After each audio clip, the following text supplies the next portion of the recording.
Hello, my name's Steve and you are listening to the Go Footballing Podcast. So this is the podcast that talks all about grassroots football, whether you are a coach, a player, parent, referee, or you just got a love for the game. Sit tight, you're in the right place. So in the lineup this week, we are doing banned words. Oh no, banned words. Okay, so what are banned words? These are going to be elite. They are going to be academy. They are going to be performance. These are going to be delivery. These are going to be all the words that the FA are trying to, or looking at banning at the moment, and we're going to talk about them. So let's get into it. So anyone that's in the grassroots game, anyone that's in the academy game, anyone that's got someone that goes to football, you will have heard these words before at some point. Academy, elite. You'll have heard both of those ones, right? Elite player performance, elite training, elite goalkeeper training. You'll have heard all of those kind of things, right? So what's happening? So what are the FA's actions and what they're proposing and what are their concerns over using some of these words? It's very tricky, isn't it? It's very tricky. So for me personally, I don't really have too much of a problem with people using some of these within theirs, as long as they are 100% honest with the people that are turning up. So if you were to say, I am going to be, well, I don't have it as well, but let's just say the Go Footballing Podcast Academy. Let's just say. Doesn't exist, by the way. However, I will take bookings. Just email in at gofootballpod@gmail.com. But there isn't going to be one of those, by the way, so don't worry too much. But if I say that it's elite training, okay, I don't really have any problems with other people using those terminologies as long as it's honest with the people that are turning up. So if someone turns up and goes, oh, you've got you say you do elite training, I'll just explain what it is that you do. And I think that if everyone was to explain what they do, and I don't use those words in my line, or whether it's grassroots or whether it's one-to-one coaching, I don't use those, but I still don't have a problem with other people using them, because why would I? It's just a couple of words. And as long as people are honest about what it is that they're doing, personally, I don't have a problem with it. So if someone can call themselves something academy, I don't mind. My view is I don't mind. Again, it's just the honesty thing. I think where I do have a problem with it is where there are maybe people saying we are an elite academy and we are a pathway for people to get to, a Cat 1 academy, whether that be, Chelsea or Man United, Man City, Leicester, I'll say Leicester at the minute. It's only because it's close to me. Say that one. But, any of the others, Liverpool or wherever it is, any of those, if you're saying that you've got a pathway there and there's no evidence of it, I have a massive problem with that, because you're kind of lying to people, and that's not great. That's not good, because that's not what football's about. Football's not about that. And a lot of people will go for one-to-one sessions and, they'll play to pay football. JPL's one of those kind of leagues where a lot of players will generally go there just just because they want to play a different level of football, really, or maybe it's a different level of football to what they play on Sundays. There's no problem with that. If parents want to pay X amount of extra money for them to be part of another team and have extra training during the week, and that's their activities, then I'm all for it. It doesn't really bother me. It doesn't upset me. It doesn't make me think anything worse or anything like that. The same as development and also elite, and using words like that. Again, if someone says that they're giving out elite training, well, elite compared to what? And I'll give you an example, really, as well. If my wife was all of a sudden decided to go and do a level 1 FA and jump on a UEFA C licence or something like that in 3 or 4 months, she could be a UEFA licensed coach as well. Now, is the training that she's going to be delivering better than what I can do? Probably not. Now, let's hope she's not listening to this now, because if she is, I'm probably not going to get fed for a week. But I've been in football for a long time, so I understand it in a different way to what she does. So is my training elite to hers? And let's just say that she didn't do those courses and someone's saying that they're elite. It's elite to what? Okay. Is my training elite to, a Premier League coach? Well, no, it's not. My coaching is probably not elite compared to them, because look where they are, look where I am. But also in the community, you might find that. Now, where I think it's okay to use is if I was to book a plumber, I would want to book elite plumbers. I would not want to book someone who advertises themselves as something like I can fix the job half the time, probably charge you a lot of money. Wouldn't book them. So why would I? And people use themselves for elite roofing, elite plumbers, elite car repairs, whatever it is. So personally, I don't mind. Now, where do we get the concerns from? Where are all the concerns from the FA? So misleading parents and players. I sort of kind of covered that one already, haven't I, as well? So, and this is just a list that I've got of some of the concerns that the FA have. So, believing that the environment is professionally affiliated. So, I think if you were to use the word academy, and you're like, yep, we're not affiliated to any of those as well. This is our team, this is our setup, this is what we do, this is how we operate, this is what we work with. These are the games that we're likely to play, this is the leagues that we play in. Everyone's honest. If you want to be part of it, this is the cost for it, because these are the costs that I have to pay out, and, whatever it is, everyone's happy with that. I don't have a problem with that as well. But I do think that some people do it misleadingly, and that's where I do have a problem. Just because I just think that just got to be fair for parents, especially parents that have got no experience in this. The amount of times that someone will say to me, they've got their academy session as well. They're going to a Cat 1, and it is a Cat 1 academy. It'll be, generally a lot Leicester or Forest for the people that I generally speak to. And they're like, they took the measurements of as parents. I was like, yeah, absolutely, they will do that. Yeah. And the reason why they do that is they're trying to work out how tall your kids are going to be when they're older. So there's matrix that they can use to be able to work those out. So, anyone that's been in part of academy would probably know that already, So that's one thing, if they're if they are affiliated or they've got someone, and we have a lot of scouts come and watch, our lads a lot of the time.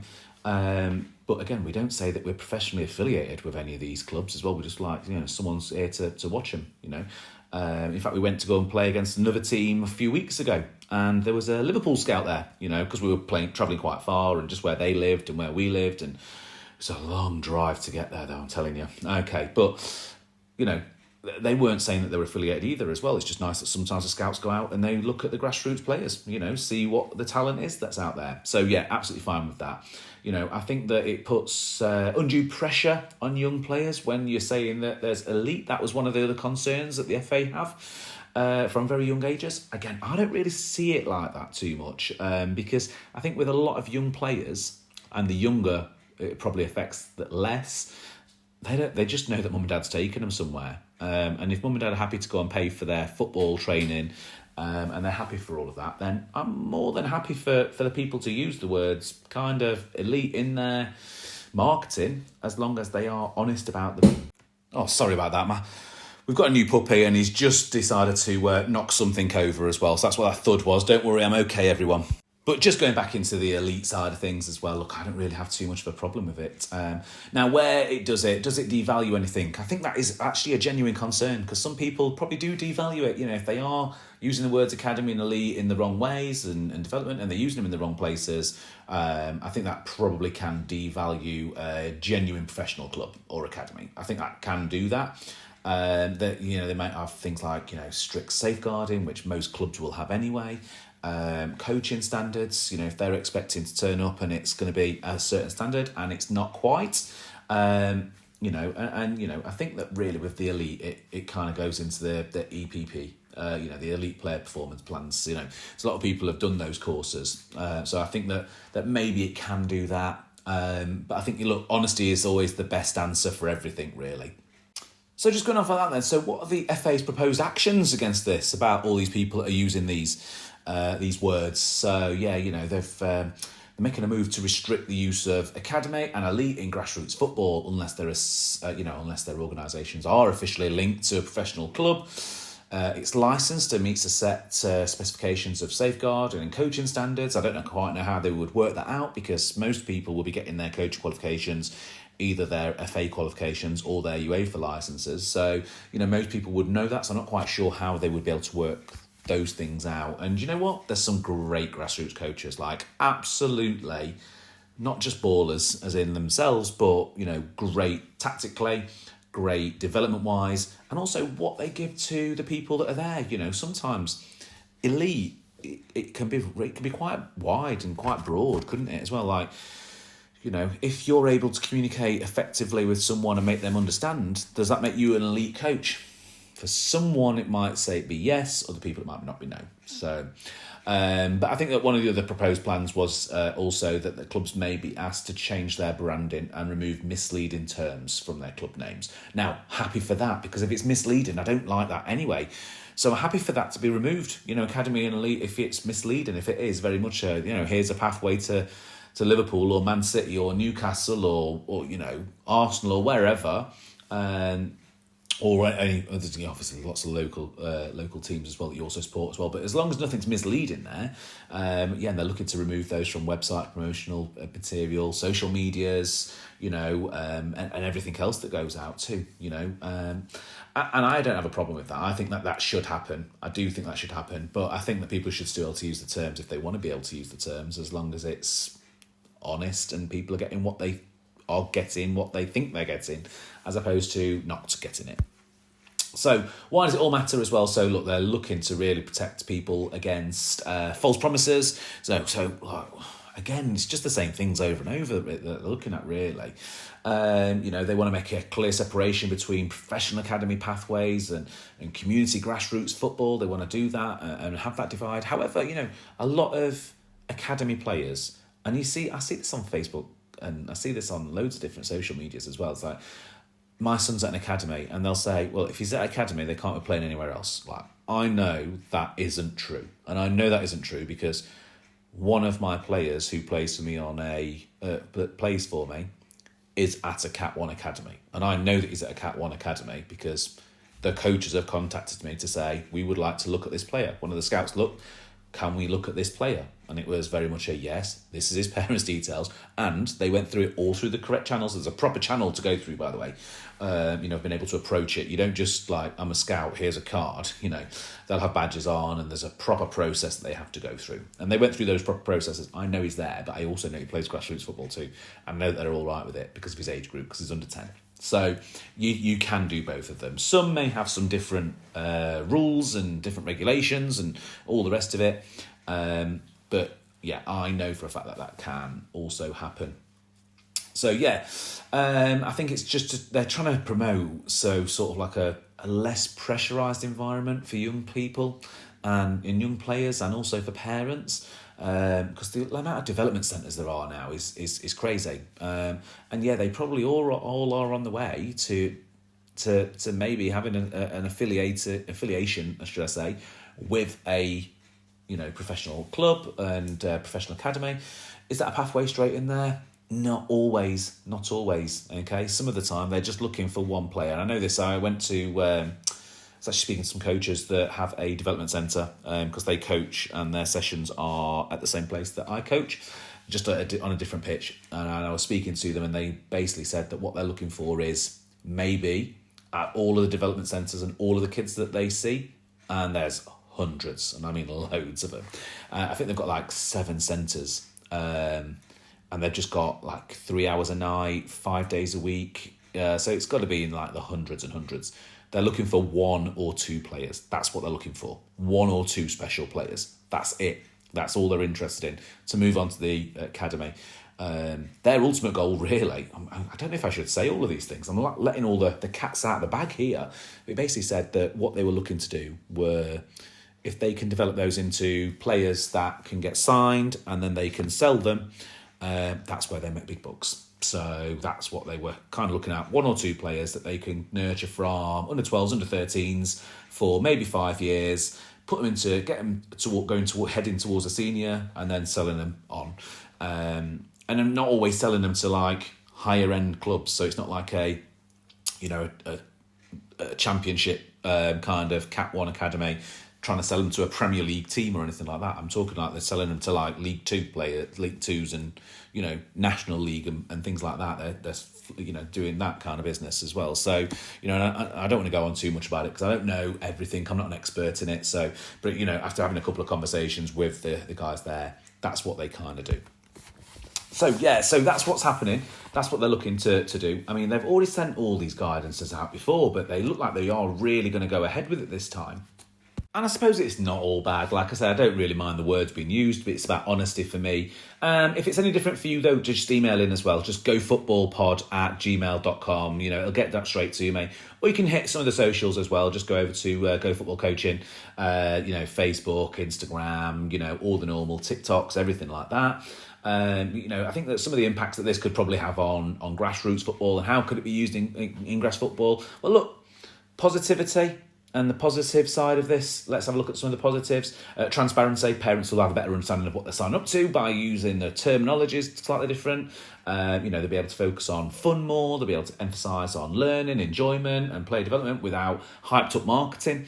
And marketing pulling people in and really drawing them into something that they don't realise. Kind of fair play, I suppose, as well. Clubs that have got a bit of fair play. And they're not just saying that they are elite clubs when really they're just at a grassroots that just rotate their players and maybe go to other grassroots teams. And, because it's easy to win a game when you're under nines if you're just the biggest lads that have just grown quickest and have the growth the growth on your side as well. Sometimes it's really easy to just win games. And that's why you get some players that dominate as well. So it's not really that they're elite, you just have to end up having the right player. And it's also, I suppose, that the positive as well is that there's a clear pathway as well. We can see genuine talent and it's scouted properly without, false promises coming in of, we are affiliated to these kind of clubs and we do this and we have people here all the time. It just makes it a lot easier, doesn't it? So I suppose that means that a few people have probably got a few extra concerns that they probably didn't have too. So, some grassroots organisations are going to have to completely rebrand. They're going to have to change logos, websites, kit names. They're going to have to change all of these things, which are going to cost money if they change it, correctly. And by the way, it's not me, although I've got no problems with words being used as long as everything's honest. And I have no impact really on this as well. I'm just telling you what my thoughts and opinions are on it. But I also think that, independent coaches running elite academies, would they lose their businesses if parents decide to go to the FA affiliated kind of clubs? Well, maybe as well, but that's just part of a rebranding for them, isn't it? And also I don't have a problem with them using it in my area. In fact, I'd be more than happy for them to use it. But it will also, there's probably going to be some initial confusion regarding some of the policies with county FAs and leagues about what can be used and what can't be used, especially if, let's say that a company is called a certain thing and they've used it. It's not just a rebrand as well. They've got to change their company name. So they've got to do a whole host of things to be able to do that. So let's just quickly then, just to end this as well, let's have a quick look at a couple of words that we could maybe use instead of the ones we've been mentioning way too much in this episode. So stick to words like development centre, maybe. That might help. Look, we're just developing footballers. Skill school. Look, we're a football skill school. Okay, so you're not saying that we're elite. You're not saying that you're part of an academy. What about youth FC as well? So yeah, youth football club. We're just a youth football club as well, or community football players, or community football development centre, maybe something along those lines would be great as well. I think that sometimes, especially for the younger age groups as well, like fun development opportunities, not professional dreams, kind of down the ways of, or maybe say professional dreams as well, like building confidence, or we build confidence with some of our players. I think that there may be a couple of safer words or safer things that we could maybe say and keep out of trouble too. So then on this episode then of the banned words as well, we're going to end it there. But, it's been great doing all of these podcasts so far. I am also looking for a couple of other things. So if you've got this far and you're at 18 and a half minutes in or so, this one's for you. Look, I'm looking for a few guests to come onto the podcast. Now, I've been on another podcast. You might have heard that a few episodes ago, but I'm going to be looking for a few guests to come onto the podcast. And I'm open to suggestions on what it is that you want to talk about too. So please email in if you want to be a guest on the actual podcast. That would be great. Let me know what you want to talk about. Let's talk about it. Whether or not you want to debate something, or you just want to just general chat about things. You want to raise awareness for something that's maybe in your area, then do that too. But again, just email in gofootballpod@gmail.com, and I will be back next week with another episode. So bye.